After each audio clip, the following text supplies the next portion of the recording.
like those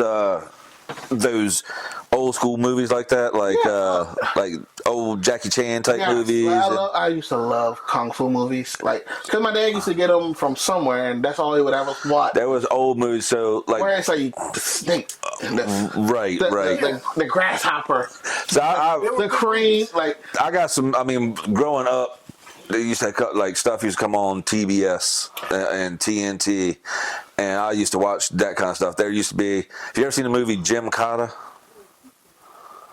It's about this little white dude.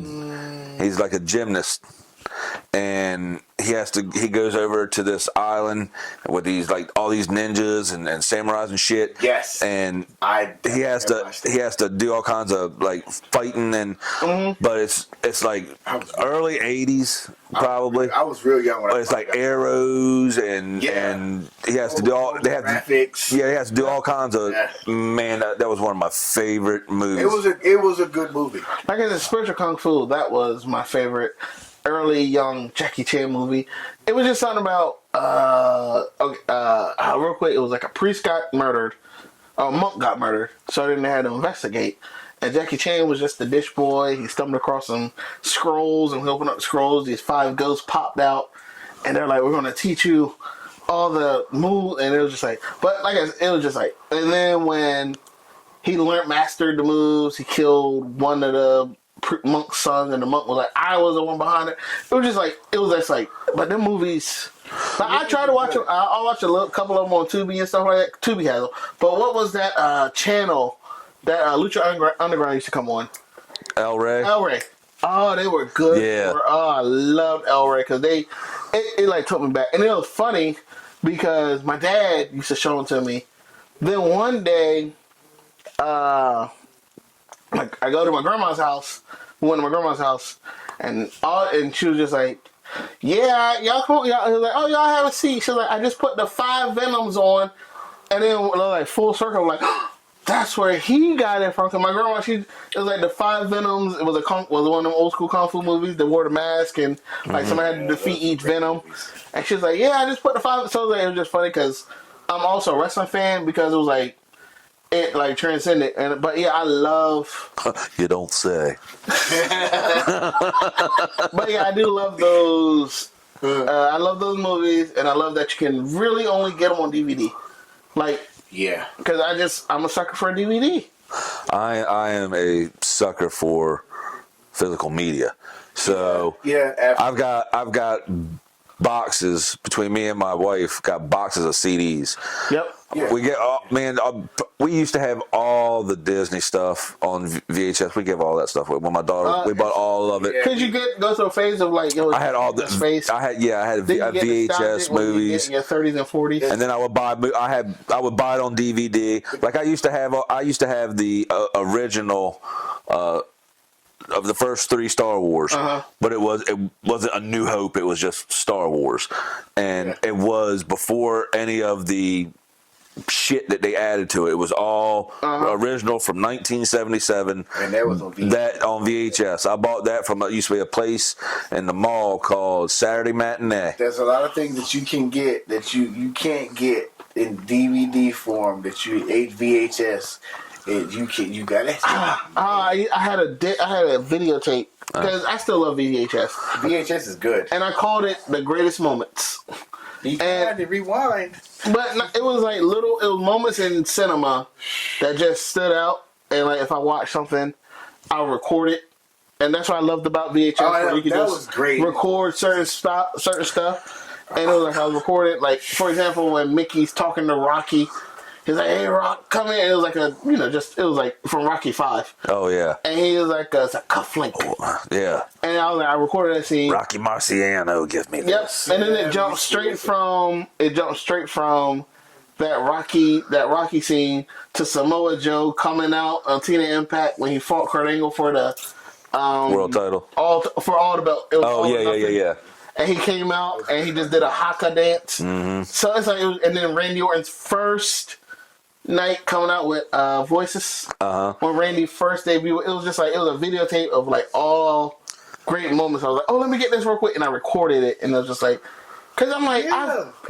I want something physical because I feel like we're gonna get to a time where we're so digital that something will happen and we just lose it all. Yeah, that 100%. We're Like, I don't bet bet- shit when the internet goes down and there's no more. I had a tape, a VHS tape that from when I was in high school. I actually had two, but they were just videos from like BET, MTV, VH1, and it was just I'd be sitting there and I was like, oh shit, boom, and I'd hit record, and then I got there for a while because my dad got big into when VHSs first came out. My dad was big into it, and he had it was great going to a store. Oh yeah, he had two VCRs with all the setups where you could put all the movies in.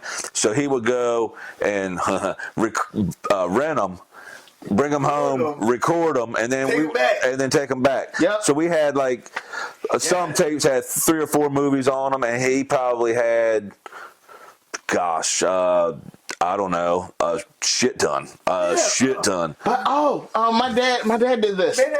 Every time we had a Saturday night service, we would record Justice League, the cartoon, because it came out in 2003. We record the whole Toonami block.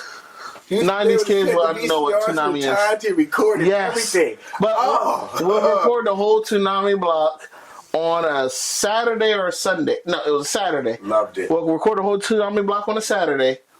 And then on a Sunday night after church, we come home and just watch the whole... Because this was like 2003, 2004, and he loved Justice League.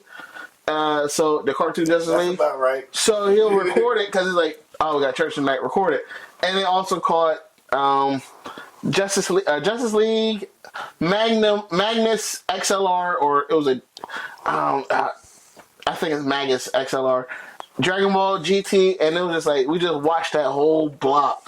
It's just a little small thing because that brought people together. Brought you together. And that's why now, I've got many DVDs. Yeah. And there for a while, there was a point in time in my life that every payday, I would hit Walmart, and I would buy whatever the new movie was. The newest movie, yes. And maybe 3-4 more. I've always did that shit, and it was I always bought at least 2 movies.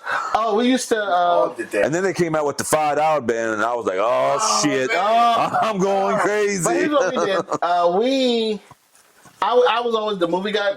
Whenever we had family night, I was an entertainment person, and I would just buy the DVD, the latest, especially with the DC animated universe. I would always buy the latest Superman, Batman, whatever movie came out. I bought it. And we just get together as a family. We try to do family stuff now, but it's like everybody's so busy that it's like before you know it, whatever comes out on streaming, somebody done already watched it. But it's nothing like that. Oh, tonight's movie night. Everybody get huddled around. We're gonna watch a movie. What we got tonight? Give me the remote. What we got tonight? Go ahead and change the AV. Oh, there was many times. Many times I remember. Growing up as a kid, we had my dad had HBO, so I could go and Did they have HBO? Yeah. Well, back then HBO was good. I love. Yeah, that was when HBO was good, and it was probably illegal. It was he probably had a box somewhere. Or you twist the wires just right, and you got HBO and Cinemax. Right. Oh yeah, that was back in the day. You could do that. Yeah. But anyhow, great. We start in the bedroom, the kids' room, and they'd be watching their stuff. But there would be times that we would all get together and watch something, especially like during the holidays or something like that. We try to watch, because when TBS does the hour-long, the 24-hour Christmas. The Christmas Story. Christmas Story. Mm-hmm. My dad's like, yo, y'all, come on, watch the Christmas Story. And it was on TBS, TNT, and something else. But no, this was before phones. Yeah. It was just like, yo, I can't get into it. And my dad would go, I watched this as a kid. Come on, I want y'all to watch it with me. Now it's like, I'm at that age where I'm like, hey, Dad, come on, watch Christmas Story with me. I already seen it. See, my father. That was my father-in-law's favorite Christmas movie, and he would have when it was Christmas. Anytime it was on, and especially during Christmas Eve, the Christmas Day, once or twice. It was on all day long, and my wife cannot stand it. She hates it, and I still like watching. I like watching it, and then when they came out with the second one a couple years ago, did you watch that? Was it woke? No, I liked it. Because it had pretty much all the original kids were in it. The mom was different, and the dad in the movie, spoiler alert, he dies because he'd already died, but he dies at the beginning of the movie, so you never see him. Right. But it's all about Ralphie's family.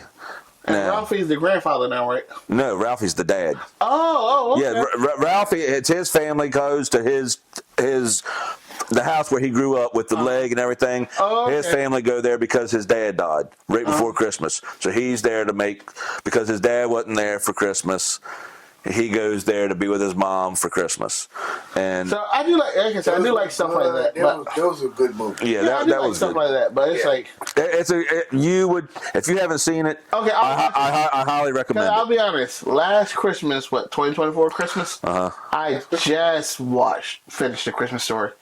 I never finished it because it was like from where my dad it was on. So you had never seen it all the way through. I never seen it all the way through until last year when I was like, let me just watch it. What'd you think?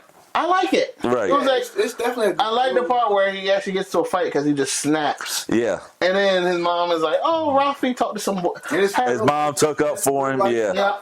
And then he finally gets the gun and he shoots his eye. He's like, "Oh, they told you to shoot your eye out." Like I said, and all the kids. So the kid, they're all in the second one. Well, I'll definitely give it a watch. I'll give it a watch this Christmas. Yes. Because it was like, from where it was forced for us to watch it, I blocked it out as a kid. Yeah. Right. Then as I got older, I'm like, no, well, not watching TV. See, one of my favorite movies is for Christmas anyway, is because of my stepmom, and that's White Christmas. Bing Crosby, Danny Kaye. Oh yes. It's a old movie. But I mean, like when Color first came out, it was. But I have to watch that. If I don't watch White Christmas and National Lampoon's Christmas Vacation, we watched it. Me and my girl does not feel like Christmas to me. Because we got a list of. I downloaded it from Instagram. A list of movies to watch. 24 Days of Christmas. So like the 25. What is it? The 25. 25 days. Where you watch all these movies leading up to Christmas. So me and my girl, we tried that last year. Right. So like all the movies, like I'm actually just starting to watch really for the first time, and I'm just like, yo, these are actually really good. Why didn't I did that with Halloween this year too, where I started watching. But it's just something about when you watch it with family, it just feels different. It does. It's definitely. And that's the thing though. Once you get older, and you appreciate stuff more. You appreciate it, but then you see, like in A Christmas Story, and you see, you start with a Christmas Vacation, National Lampoon's Christmas. It gets it. My favorite. So when I'll tell you a part, you've seen it, right? Yes, I've seen it. Okay. All right. You know the part where he's upstairs. And he goes up in the attic, and he gets locked up there when they leave. And he's sitting there, and he's watching all the old movies. And and the Ray Charles Christmas is singing a Christmas song, and he's sitting there crying. That touches me in a way, just because that's kind of like how it should be. You know, life was so simple then. It was just. You were a kid. Everybody done everything, and that's the way it was. So now I see that. As I am older, and I I appreciate it more, and I'm like, I see my kids, and one day, hopefully, I'll see my grandkids, and that can be my, as Jor-El told Superman, how is it actually put? So the son becomes the son becomes the father. The father becomes the son. Yep. And it was. Actually, no. We didn't want to end this. I said that before. I probably said it before. I'll say it again. We were at church one day, and for some reason, our pastor had just started watching comic book movies because he was that old science is still witchcraft type. But then he started to conform not conform, but he started to be like, I'm open minded. Right. And then he goes, I want somebody to explain to me this passage. He's like, I watched a movie thanks to Rashawn's advice. I watched the movie, and there was something that was said in the movie: the son becomes the father, and the father becomes the son.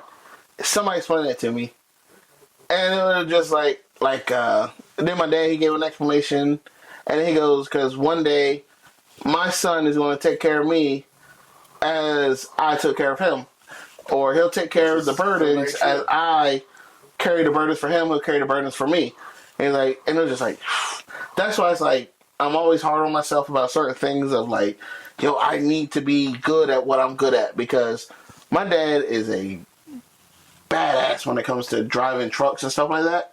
Like, that's his thing. And my thing was this. And I'm like, I need to be something so that I need something from this so that I can repay him, because he was good at what he did and sacrificed for us. I want to be good at what I'm good at and sacrifice for them. Yeah. But that was my thing. But what were you going to say? But your dad knows that you are a good kid. He knows I'm a good kid, and he knows I'm trying. Yeah, and he your dad respects you. But it's nothing more than just saying, hey dad, don't worry about it. I got this. That's what I want. That's all I want to do. No, I'm not. But the thing is, see that, and that's it. As they say, the circle of life. Your dad is proud of you. No, you want to be able to tell your dad. Your older sister, man. Hold on. He's proud of me in the aspect of I literally stepped up when it comes to my other sister's kids, where it's like, not even my other sister's kids. I got other kids, like other cousins and stuff like that are like, when I graduate, I want to make sure he gets a ticket, because he always made sure I got my hair cut every chance I can get. So It's right for him to be there, because he steps up, or as soon as he gets off work, he does this for me, or he makes sure I'm good, and like my dad is looking like, my son is doing how I was when I was trying to. So it's like there were times as a kid where I'm like, why is my dad treating me like this? Or why is he doing this? And then when I look at the situations of certain family members, and I go, oh, that's why. Because now I'm doing what he was doing. He realized the day that you realized that what was going on. Yeah, because it made him more proud of you after that. Here's why. I know it's the exact moment. I had an aunt that just loved to cause trouble. Like, she just loved to just stir the pot. And now she's getting older. She lost her teeth, and she's getting old. And my niece started disrespecting her. And I stepped in. I said, hey, cut it out. It's like, yeah, but she said, it doesn't matter. You're a child. She's an adult. Even if she was wrong, it's like, it doesn't matter. She's always right. And it's like, and my dad was just like it was something that he was like, I would have said that. Right. And right there, he was like, my job's done. Yeah. But see, and the thing is, one day, your kids will do the same thing with you. Yeah. Yeah. And you'll see it, and it'll mean more. Yeah. It'll mean more to you. All these little things that don't mean much to you now, they mean something to you. They do hit you different. Yeah, it's the same thing, but it hits you different. Especially when you start questioning your mortality. Yeah. Yeah. All right. We're gonna go. So we're gonna wrap it up there. All right. All right.